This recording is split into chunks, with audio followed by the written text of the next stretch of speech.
Hello guys, আসসালামু আলাইকুম। দেখেন এই যে কত সুন্দর পশুর ভালোবাসা মানুষের সাথে। বিড়ালটা দেখাও। আমি বাচ্চার যেভাবে আদর করে আমি ওদেরকে এভাবেই আদর করি। আমার কাছে খুব ভালো লাগে পশু পাখি। পরে যে এই কথা ইয়া করো। না ভিডিও দিচ্ছে এগুলা। এই তো গাইস দেখেন কি এই শীতে এই যে শরীরে ঠান্ডা করতেছে বিড়াল।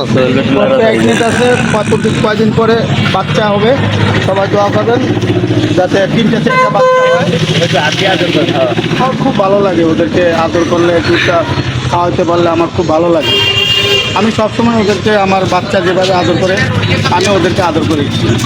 দেখেন এই যে বাচ্চা যেভাবে ভিতরে ঢুকতে চায় কোলের ভিতরে, ও যত আদর পাইতেছে ততই কিন্তু ঢুকতেছে। দেখেছে হ্যাঁ, মানুষ মানুষ মানুষে আদর করবেন দেখবেন মনে রাখবে না, কিন্তু এই পশু পাখির আদর করবেন আপনি ঠিকই মনে রাখবেন বিড়াল সারা জীবন। এরা একটা কুকুর হোক, একটা বিড়াল হোক, একটা কবুতরের গায়ে হোক, ওরা কিন্তু অবস্থান। ওদেরকে কেউ অবহেলা করবেন না। ওদেরকে যদি না খাওয়াতে পারবেন তাহলে খাওয়াবেন না, তবে ওদেরকে কখনো আঘাত করবেন না। ঠিক কি সুন্দরভাবে বিড়ালটা সে আছে। অনেক ভালো লাগলো গাইজ। আর যদি ভিডিওটা ভালো লাগে সাবস্ক্রাইব করবেন, আমাদের পাশে থাকবেন।